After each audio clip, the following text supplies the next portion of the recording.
In this lesson, we're going to learn how to set up customer items. To do so, we need our inventory responsibility.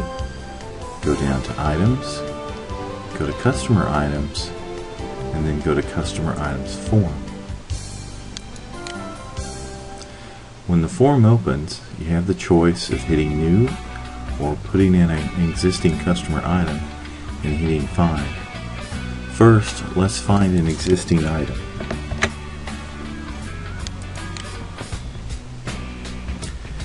Here we see that our customer item has been associated with this particular customer. It has a finished goods code. It is set to the customer level.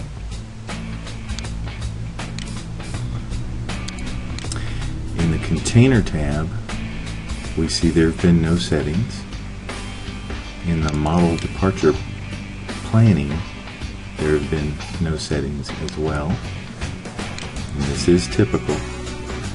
And in the Demand Tolerance Active tab, there have been no positive or negative percentage set either.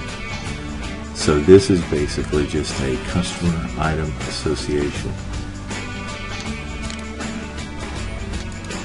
What this allows us to do is, in the order management form, we can enter this part number, and then we can associate this part number with an item part number in our database.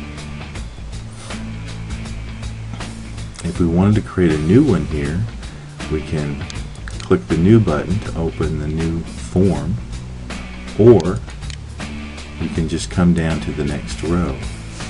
In this case, we're going to use our Shift F5 key and Tab, put in our new customer item,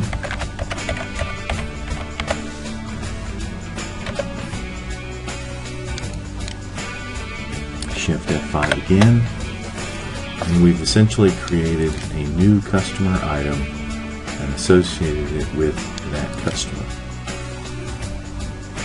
We hit the Save button, we can save our work.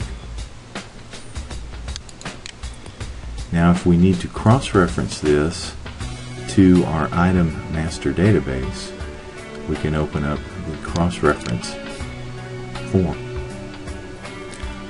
From our customer item cross-references screen, we have our customer item.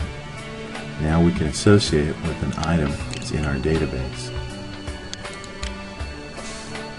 If we run a query for available items, we see there are two. We're going to choose one, set the rank to 1, and save it. This now associates this customer item with this database item in our inventory organization, so that whenever this part number is entered into the customer item field on a sales order, this item will be placed in demand. You can also do this in a separate form right below the customer items form. Put in your customer item, hit Find. In this case, one already exists. You can also create a new one.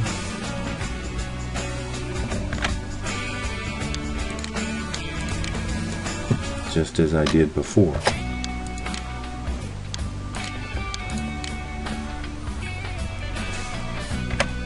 So you can have the same customer item associated with multiple items in your own database with different ranks. And this allows you to sell items that are like items under the same part number and the same customer part number, if you need to do so. And that concludes our lesson on customer items and customer item cross-references.